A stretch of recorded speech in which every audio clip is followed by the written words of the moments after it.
Hi, I'm Raymond. You're watching RPadTV, where it is apparently Beanie Day.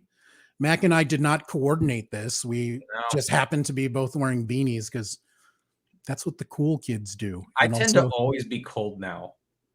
it has been cold, especially by you, where, Yeah, well, we've gotten the torrential rains, which was now over at this point. But yeah, it was any fun for a flooding couple days. or, I feel bad for everybody else. but you were all good?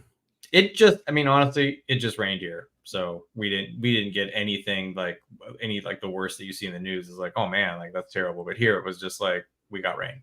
Right, right. So So today, my guest is MacLean Marshall, who has been a longtime video game PR person, executive. I don't know what I the right don't word know is, if I qualify for that, but yeah, but now he is the god of Turtle Beach. What's the going on, PR Mac? the PR person at Turtle Beach. Nothing, just still making gaming accessories. We've got some cool things coming. We got a new flight, like if you're a flight sim person, we have like a whole new HOTAS controller coming called Ooh, Velocity One Flight Deck. So that's coming, I think, in the next week or so. that sounds awesome, guys. If you want to check out Mac's products, go to the website below, turtlebeach.com. They make fantastic gaming peripherals, controllers, headphones, and a whole lot more. So please check them out. So, what are we talking about today, Mac? Which I thought I put my name in as HEMAC, but it didn't come up. So, but we're Oh talking. no, I have that turned off. Let's see. Oh man, we're talking about He-Man. Well, technically Masters of the Universe, but then Yes. Let me see where it go. That's fantastic. oh, I forgot. I should have removed Monster. The Monster from Turtle Beach is from. I mean, technically it's still accurate, but it was from when we did the Godzilla bit. That's okay. I'm leaving it off anyway. We have All this right. lovely new graphic or old graphic, but custom. And thanks to Nice. my friend Michael for providing these graphics. But yes, we are talking about Masters of the Universe Revolution, which is the follow up to 2021's Masters of the Universe Revelation from the Yeah. mind of Kevin Smith. Now, why don't we kick things off with a thread sized review of your thoughts of Masters of the Universe Revolution? If you were to compose a thread to sum up your thoughts on this series, what would it be, Mac? Surprisingly delightful, right? Like I just thought from the very onset, and I'm a Kevin Smith fan, so like I think this is probably like made for me, right? Yeah. But even the first series, right? What was the first one called again? Revelation. Revelation, right?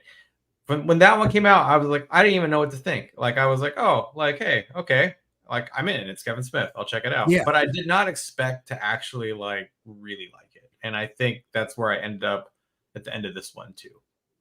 Yeah. I would say this is great fun for nerds of a certain age. Yeah, Like many things that Kevin Smith does, it's pretty specific.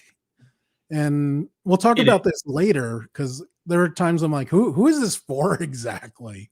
Yeah, I think it's hard, right? Because to some degree, you have to know or be familiar with just generally He-Man and Masters of the Universe, right? Like Right. and I think if you know the character set, right? If you had the toys, especially more so if you had the toys, then like Exactly. it kind of matters to you on a whole different level. But even if Yeah. you just watched the cartoon growing up, right? It's kind of fun to see an evolution. It's like more of a contemporary look at an evolution of the characters based and a new cool fun story. Absolutely. And if you do not know the toys or the cartoon, you're probably wondering, who is You're this? scratching your head going like, wait, what is this? Yeah. Why is this hair like that? Right? Yeah. Like What's with the Prince Valiant haircut? What the hell's going on here?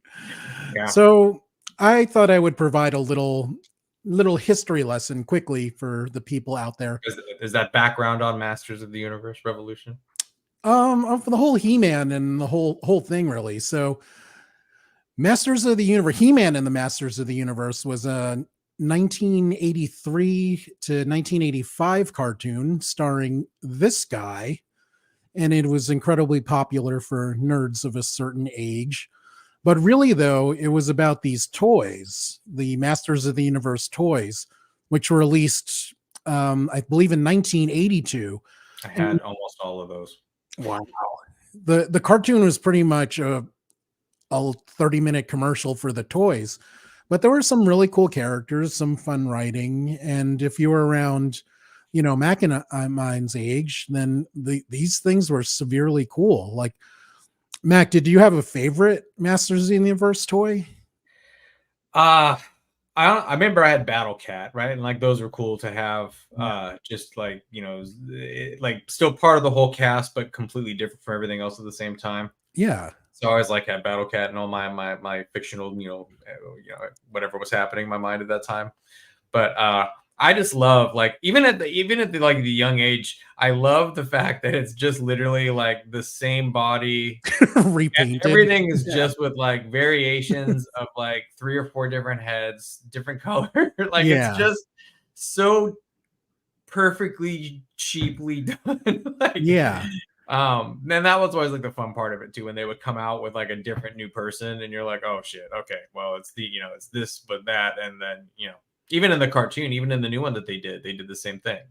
Yeah. I mean, Skeletor was basically purple He-Man with a skull on his head instead of a. And now they have some context for that too. Yes, yes. My favorite was actually not cut from that mold. It's the guy in the top right, Ram Man. Oh, Rama, yeah, with the spring-loaded legs. Yes, the spring-loaded legs were so cool, but I like the whole concept of his character is that he goes around bashing things with his head, and I'm like, this is stupid, and I love it. Like, Yeah. Yep.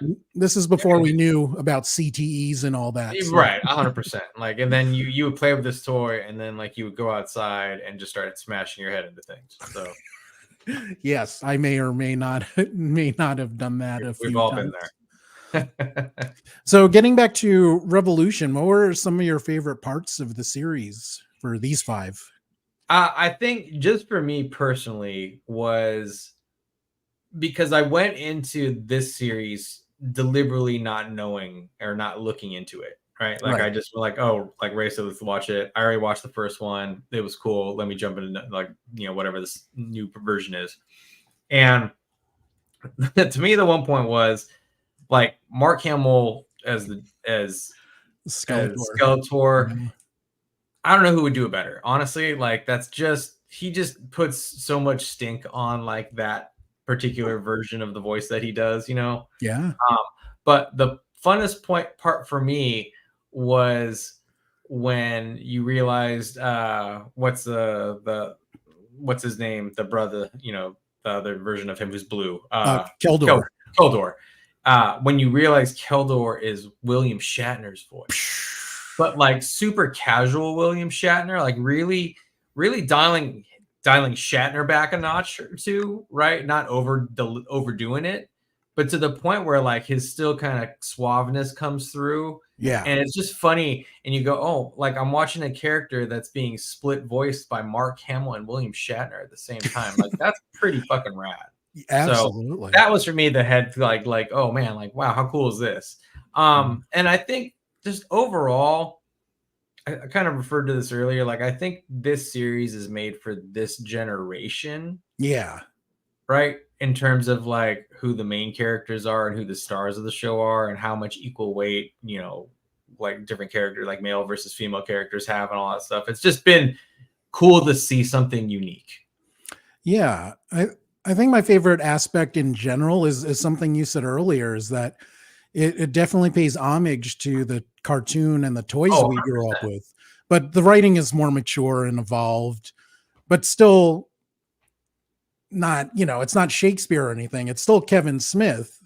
Right. And he's the master of making these nerdy, fun things cool. Yeah. In 100%. modern times. So, and like everything from the dialogue to the just the kind of general narrative, like it all kind of just jives with today. Yeah. I was surprised at how modern it is, even though it's a throwback to an 80s series. So yeah, kudos to Mr. Smith for he was the one that wrote this. So I don't know if we said that earlier. And I think what's neat too, and like the payoff on that is all the different voice actors. Like Yeah. nobody's mailing it in, right? Like it's really cool just to see. And then you go, you know, like I had to go, oh, I recognize that voice, and it was, you know, like Man at Arms are now Right. Man of War now. Man of Yeah. War now. Yes. And you go look him up, and his, you know, that's Liam Cunningham, and that was the dude from Game of Thrones. Sir And, Davos. right. Yes. And it's just like you hear some voices and you go, oh, that's, I think it was Lena Dunham was in here, or no, Lena Headey Yeah. was in here as well. You just go look at the cast and you're like, oh man, this is, like Keith David is Hordak, right? Like that was That's pretty cool. awesome.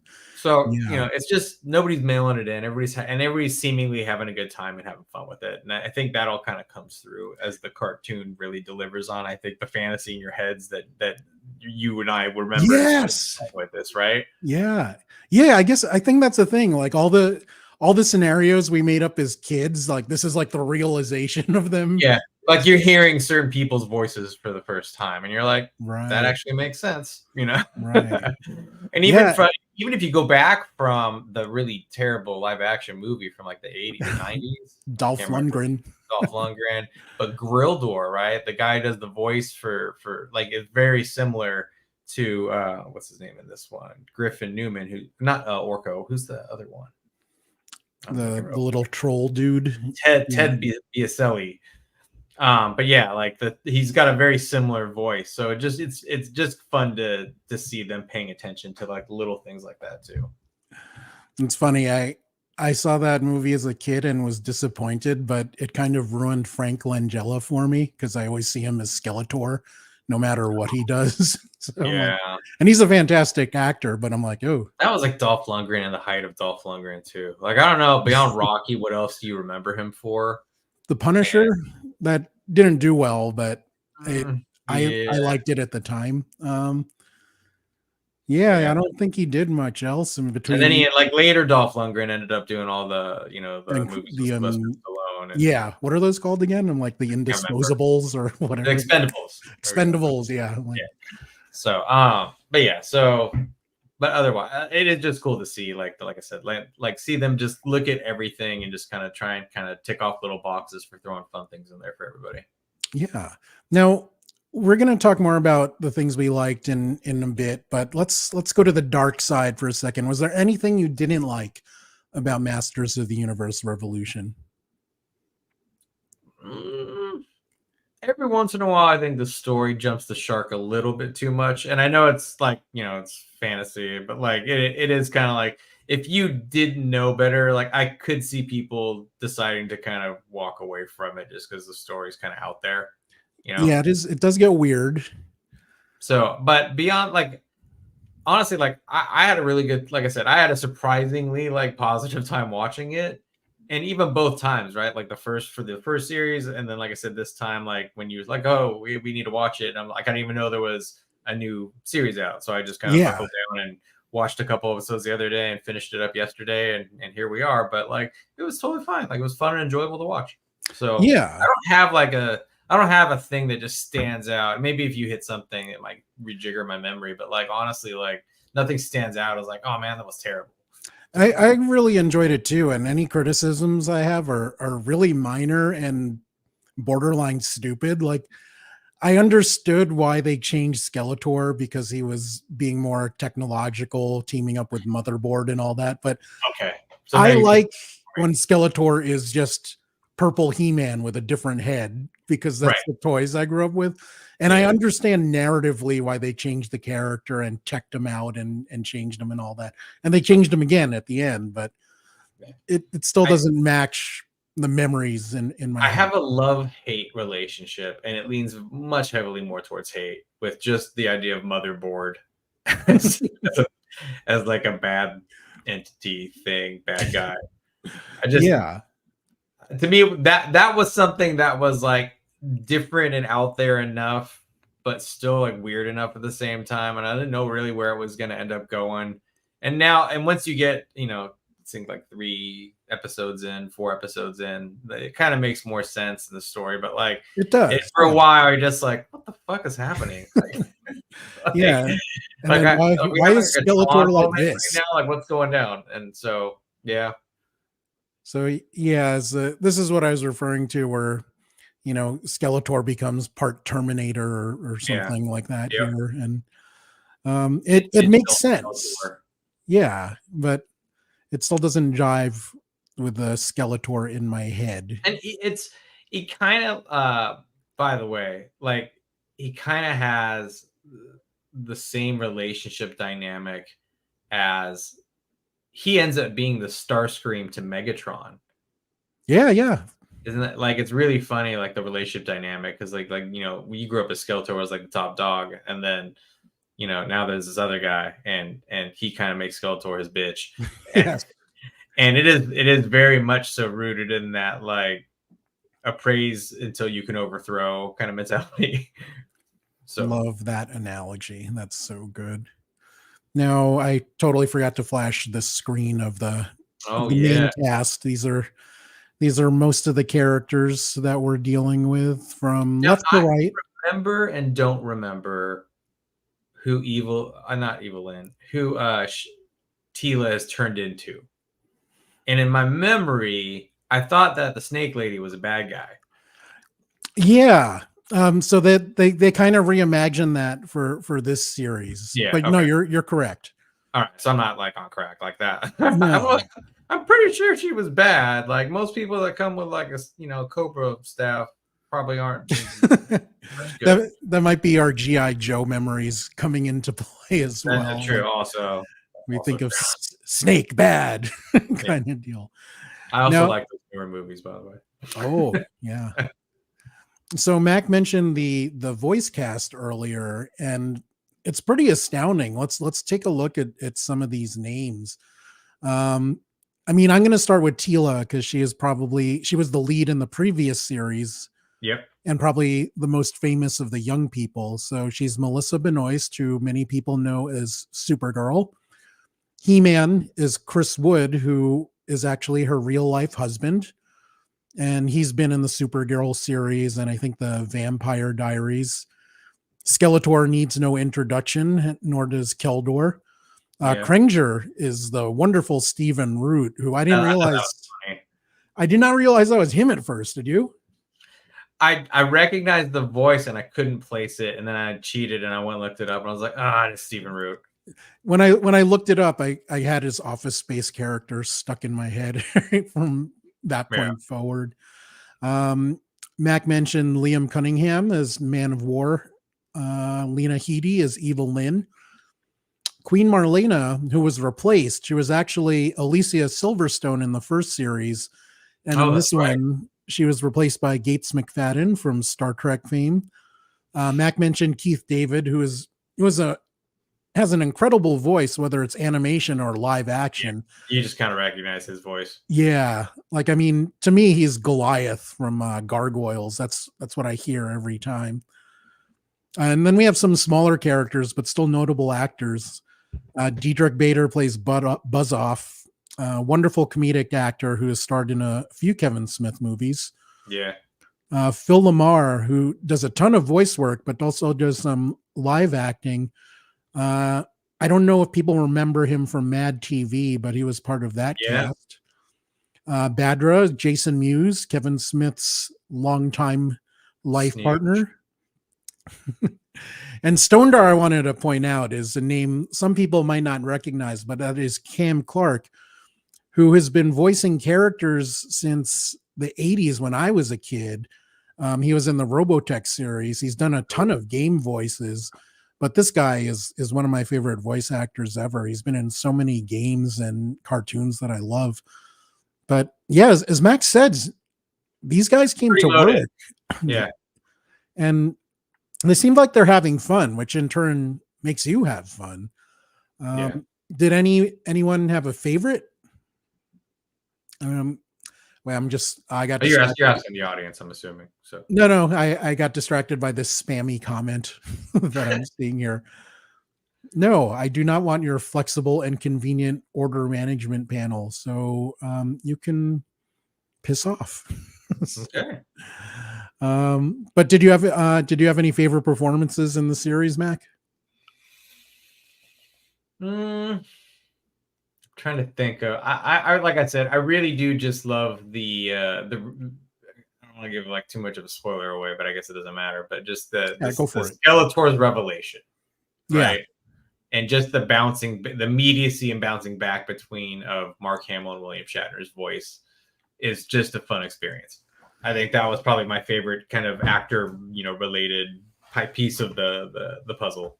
Yeah, and there's even a layer in addition to that, because when Shatner is playing Keldor as the good king, he has one tone, but when he's conversing with just Skeletor and showing his true colors, wow, that sly suaveness. Yeah, and he does evil good. Like he does Yeah.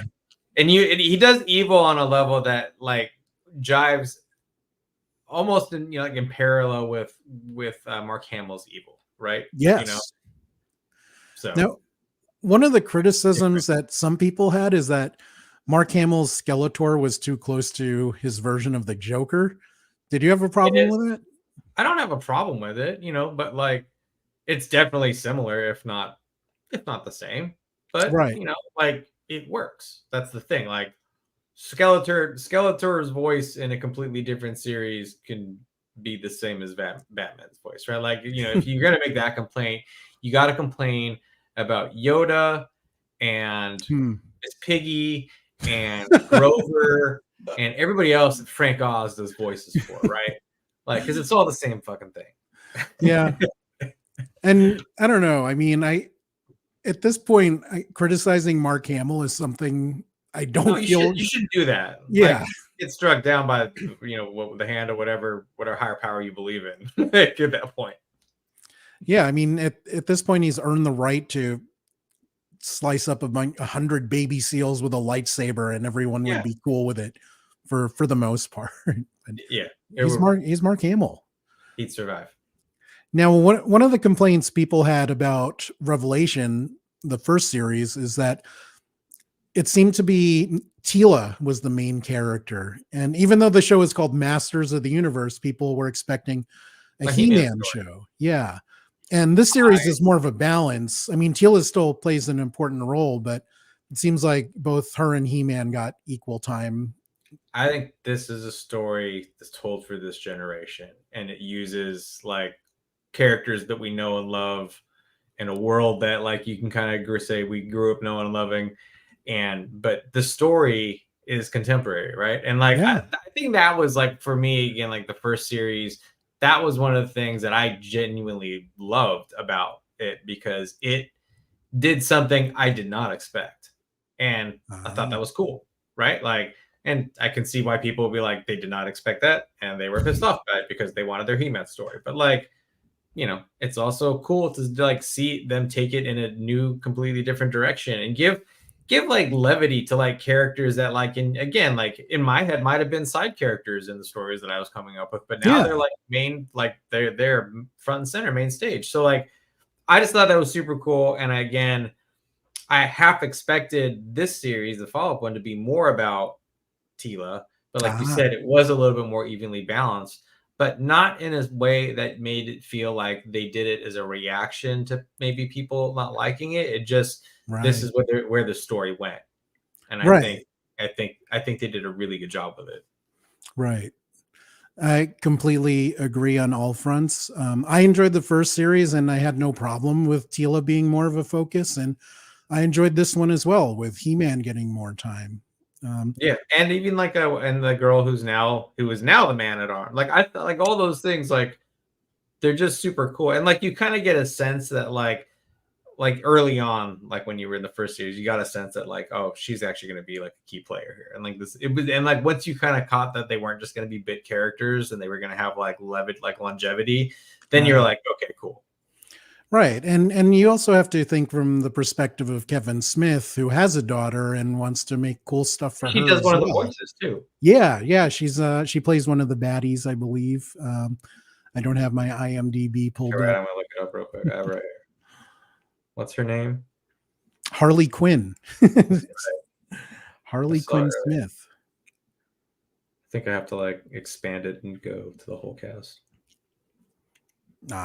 She's below the fold. Yeah, unfortunately. Well, I do this. I will talk about one of the things I forgot. Queen Amila. Ah, so she's in the flashback as Yes. Randor's father. Interesting. All right. So now, what were you saying? I totally forgot one of the criticisms that has nothing to do with the series itself, but how it was laid out. Revelation came out in 2021. So that 3 years is a lot to wait for 5 new episodes. So there were some aspects I totally forgot about in Revelation, and I had to read a recap. I'm like, oh yeah, that's what happened. I did want to go back and rewatch the first series because it was a little while ago. Yeah, 3 but years. I do agree that like I felt, given the story they've told, I still feel like they could have slipped one more episode in. For sure. Like six would have been fine, right? Like I think everybody would have been satisfied with 6. 7 would be great. 7 would have been fantastic, but like 5 just feels like rushed. Yeah.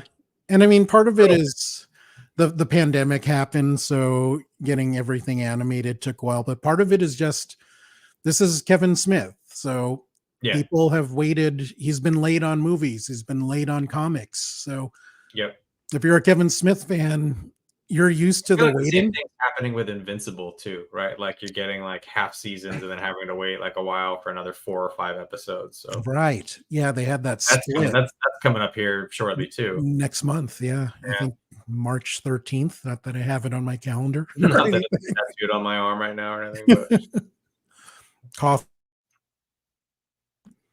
Finished coughing. Okay. I like the warning. Thank you.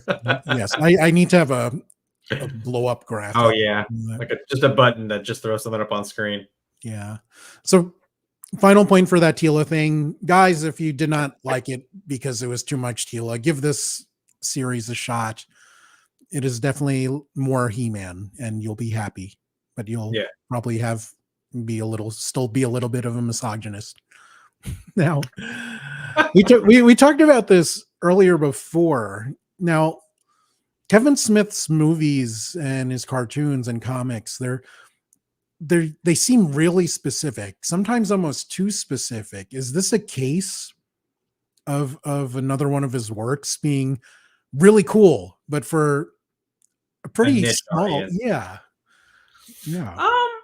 I mean, it's niche now, right? And like I think like what's niche now might not be niche. You know, it seems like he's bringing He-Man and like opening up a door to kind of introducing it to like to pay homage to us, right? Older people who play with the toys, but also to like a newer generation of, I don't know what you call it. It's a comic. Is it a cartoon? Or is it at this point, is it still an action figure? Like I don't know what He-Man is as a brand right now beyond like the show. Same. I know it's certainly like a collector's, dream to have all those things and go after all those toys, but like, it just seems like he's kind of put the brand front and center for a new generation and a younger generation to kind of consider. And seemingly like what he's done in the years with things like Mallrats, chasing, like all those things, he's done stuff that were kind of, in my opinion, like well ahead of their time. Oh yeah. At the time. Oh yeah. And over time have kind of aged well, right? If you will, like, I can still go back and watch any of those movies and they're still funny and they still remind you of an old time. But like Kevin Smith, I feel like has probably like been wired similarly that we are. We're just like the things that you find in those movies are like, they come from being like a good human, Yeah. So, and like, it's just, he adds his like certain flair to it all. Right. Like, and that's just fun, fun to watch whatever it is. Yeah. So I feel like it might be niche now, but like He-Man might be like, if his He-Man continues on, then it might be something bigger and cooler years to come, Very cool point that I did not consider, probably because I was being self-absorbed. I wanted to check, did your daughters happen to catch you watching this? I'd be curious to see what they thought of just the visuals of these characters. I mean, so I totally thought my older one, who's into anime, who's 16 now, I totally thought she would be into it, and she was, but like didn't want to admit it. So I think like if left to her own devices, I could say, look, those are really good. You should give them a shot. Like at some point she's going to get sick. Okay, and she's gonna have nothing left to watch, and she's gonna watch He-Man, and she'll probably like it. Yeah. But because of she's like a teenager, she's not gonna do what I tell her to do. So, so she has to like it on her own, and that's Right. fun, right? And my younger one, because my older one likes anime, my younger one hates anime. So she has Interesting. anything that has anything to remind her of that, she's just automatically out on. So she has zero interest in watching this and thinks, and I'm sure that my wife, is sitting there wondering why her adult, almost 50-year-old husband is sitting there watching He-Man on TV. And I think, because it's cool. So it is, but I mean, if you're someone, I'm trying to imagine someone that is completely unfamiliar with these characters and toys and stuff, and some of these character designs are just weird and strange and not. Yeah, look at we came from a generation of shirtlessness, right? Right.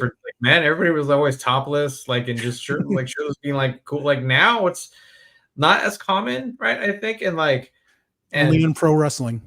Yeah, and it's just funny. So all of those characters, I could see younger kids being why isn't that guy dressed, or why isn't that guy not wearing pants? Yeah. Why are they all wearing loincloths? Yeah, the loincloth. But seemingly also have lasers.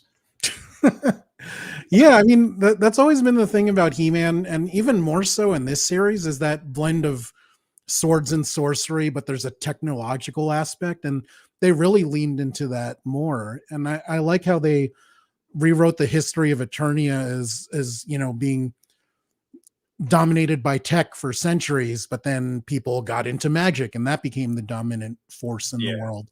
But I'm still pretty sure that if I existed in Eternia and I had access to all that stuff, right? And I could pick and choose, I wouldn't just make myself an armored chest plate. I would extend it to cover the underpants area, or the important organs, that are vital organs. I don't know, having a completely armored chest plate and then a loincloth just seems like a miss. I mean, his heart is covered, but the liver, kidneys, lungs, not so much. Shot to the crotch, man. You're out. Nothing else. You're taking a knee, right? So yeah. Anyway. Yeah, the armor design wasn't really well thought out by Mattel when they were making these toys. Although that's what I'm saying, it's the most just kind of fuck you to the consumer in your face cheapness that totally works. Yeah, I don't know how else to explain it. That's true. It did make it easier to mold other toys. So 100%. Yeah, that totally works. But you'll be glad to know, if you watch some of the series but not all of it, by the end of this run, He-Man gets rid of the stupid Prince Valiant haircut through magic. Who no longer looks like the little, what's the Starburst commercial? I'm a little lad who loves berries and cream. Yes. That's that kid's hair is what Adam has. and he gets more proper armor instead of just the chest plate and fur loincloth. Yeah. So that's a plus. So maybe you're right. Maybe they are moving this to maybe even making it more modern. Did Battle Cat get anything cooler at the end, or did he just kind of get the I still love you, Battle Cat? Yeah. He gets a bum rap, and we found out that he can transform. He-Man Adam can lend the power of Grayskull through hugging, but he always zapped him with a sword for years. Yeah, and Battle that was kind of funny though. That was funny. He's like, "Wait, you could have given me power through hugging this whole time." Yeah, that was hilarious, actually. Now, random question: I always hated Orko as a kid. He had a great episode in Revelation, but I still kind of hate him and feel guilty about it. Are there any characters here that you hate? Not. You know what's funny is I didn't like Orko, or I always thought Orko was kind of weird, right? They tried to make Orko the Scooby-Doo of Scooby-Doo, right? Right. They tried to make Orko the Scooby-Doo of He-Man.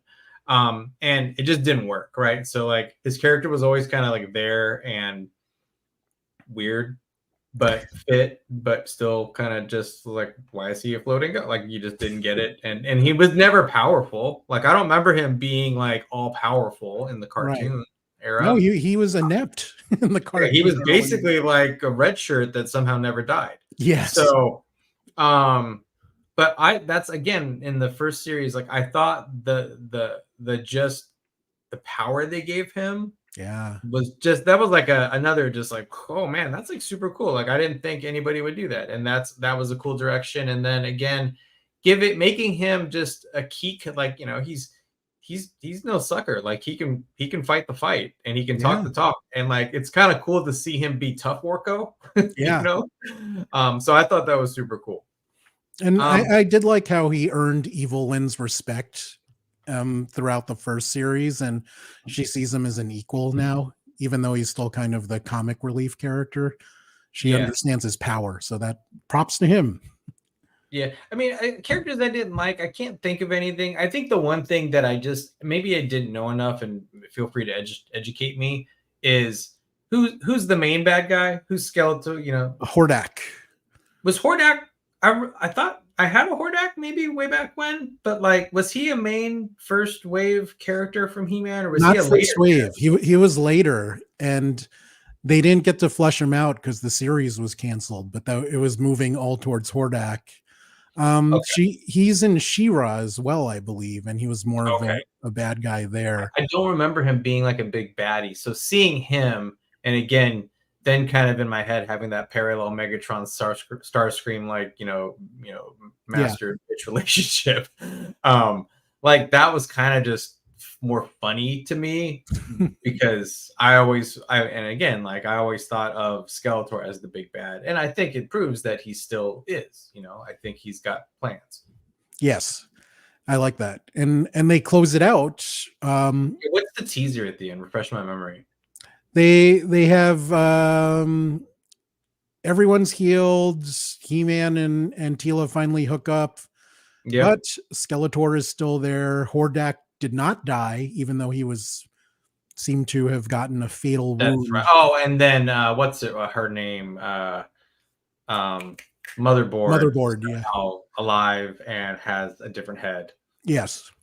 So Which there is more to come if Netflix orders more.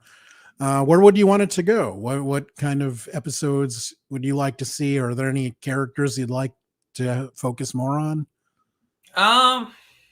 if I was being like picky, I think maybe give me a history of Motherboard, right? Like Motherboard to me is a character that just came out of nowhere. And she's Right. kind of blah, yeah. Right. And again, because like I don't have the I played with that character toy or whatever association in my Right. head, right? Like I don't associate her with anything. So give me something to like, give me a backstory on why she is as apparently badass and unkillable as she is. That'd be cool to know, because it seems like at the end of the day, she could probably be in charge, and maybe that could be an interesting angle to see it go. We have a comment here. Jitsu. I don't Jits. remember this character. I'm going to have to look this up. Some kind of a Oh, combat. wow. It's the combat character. samurai dude with a giant, massive golden glove in his opposite hand. That is a cool character design. I thanks for that. I'm going to get scolded on that later for not knowing Jitsu, apparently. So, Oh boy. uh-oh. There it is. I need to know all my Asian characters from the 80s. Oh, he was the arch nemesis of Fisto. That makes sense why he also has a big hand. But Fisto, I believe, is dead in this, right? Didn't his soul go to the new? I believe so, yeah. Yeah.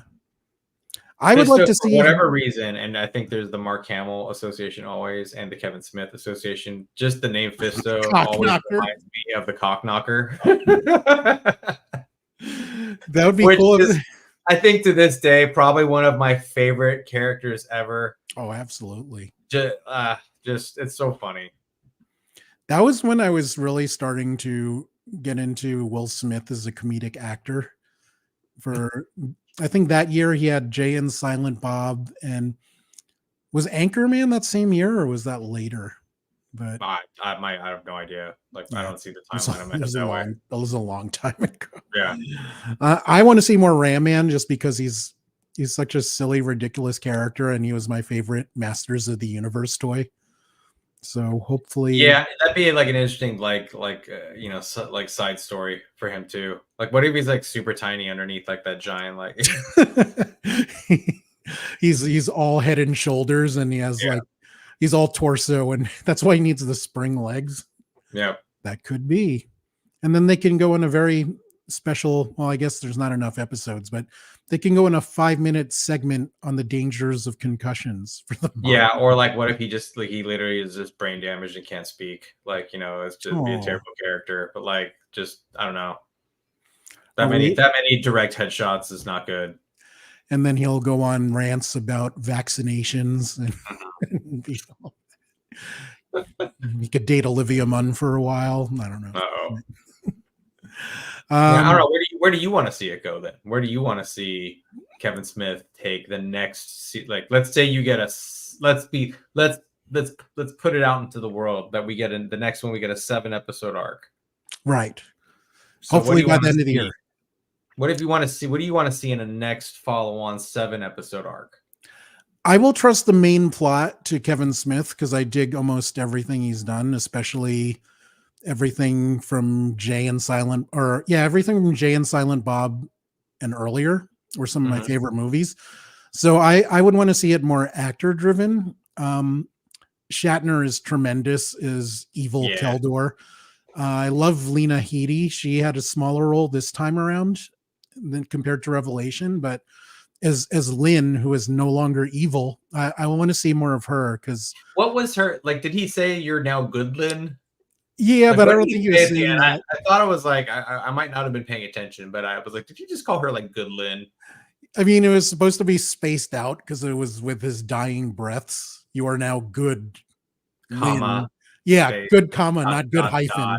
Yeah, yeah. So and you know, she doesn't have her evil headgear anymore. So you know, headgear evil, of course. Yeah. I would like to see those two. I like Liam Cunningham as well, but I don't know if we need more Man of War narratively. He's better as a support character, but I just love the actor. A couple cameos. Yeah. The next season. Ooh. And now that you mention it, it's never going to happen, but I would love to see him like break like a multiversal wall and somehow bring Cockknocker in to fight He-Man. 100%. That would like if basically amazing. There is a new He-Man character, like just the same shape, body, right? Just find any head that works. It could be, it doesn't matter. And then just like somebody who has a giant right arm, I'm sure probably exists already, like that character with a huge just fucking fist at the end. Like I'll bet they have all the parts for that character, and you just got to throw a coat of paint on it and give it a name. Yes, absolutely. So to have Mark Hamill do both voices, will that out into the world, the introduction of the He-Man Cockknocker character. I'm gonna tweet that to Kevin Smith, who will never see it. But oh no, please! Like that's literally like I don't need a birthday present if that happens. That's fantastic. If that actually came to life, I would be forever grateful. That would be amazing, and the rest of the series wouldn't even matter. That would just make it. No, honestly, all they need to do, by the way, like, hey, if they're paying attention and smart in marketing, all they need to do is make that character, and they would sell a bazillion of them for like collectors alone would just eat that shit up if they just did a limited run He-Man Cockknocker character. I think you're definitely onto something there. I mean, my brother is really into collecting all the old Transformers he never got as a kid. Yeah. So yeah, he has more toys. He has more Transformers now than he did when we were kids. I think you met Q Jefferson, who was TQ collects some Transformers, and he posts about them on Facebook all the time. And like he does really like cool pose shots of them all the time, and it's like every other day is like some new one that showed up, and wow, it's pretty cool.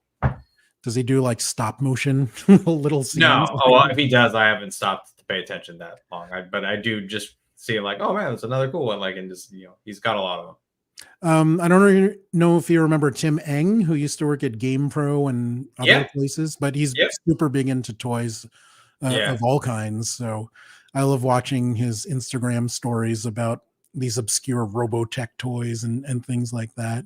Shogun Warriors, he has a ton of those as well. I'm like, Yeah. wow. When we did Turtle Beach did at one point, we did a couple like official Star Wars branded headsets. Ooh. And they were limited edition, numbered, all that stuff. And I had one for a while, and then eventually I met one of the dads from like soccer, from kids and all that stuff. And he's like, oh, he's like, I collect like things. And I was like, oh, okay, cool. And so eventually, like one day, I'm like, this is just collecting dust. And then I kept it in the box, never opened it, never did anything. And I'm like, this probably like I'm loaning this to your collection. I haven't even seen your collection. So he's like, okay, come over, drop it off. And I go, and this dude has like a whole quarter of the downstairs of his house is essentially a toy museum.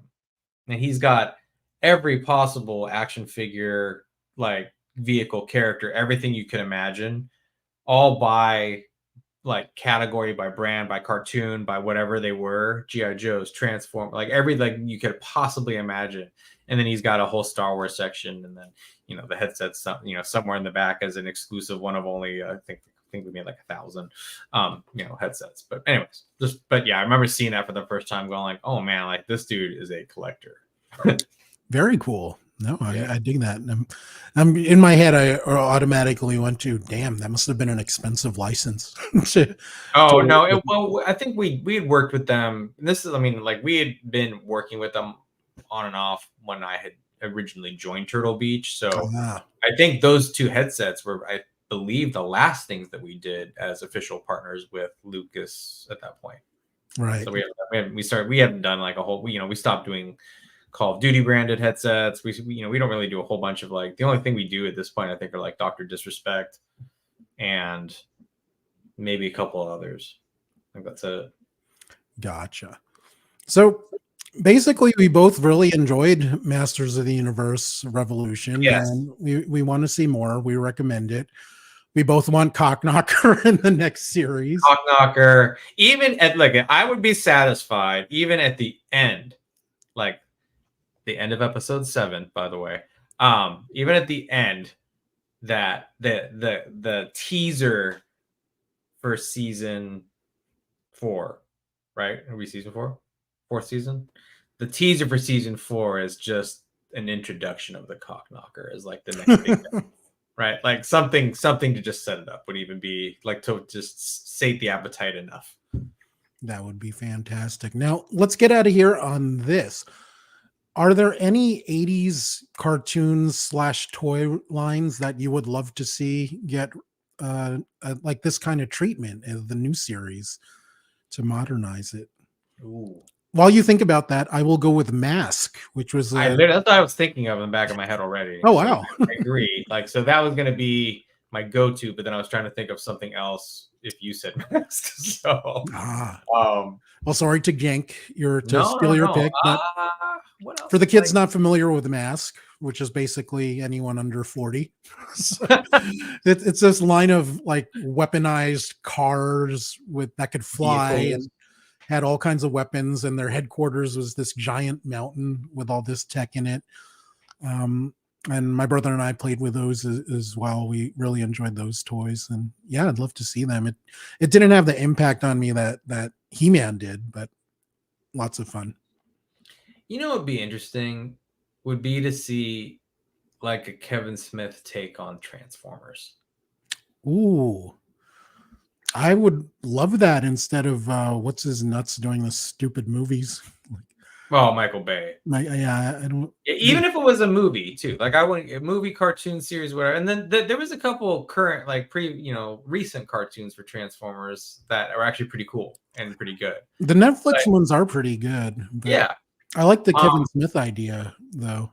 But again, like the same way that what you get when you get like a Kevin Smith film or whatever, and this is the same way what you get when you get a Quentin Tarantino movie or whatever.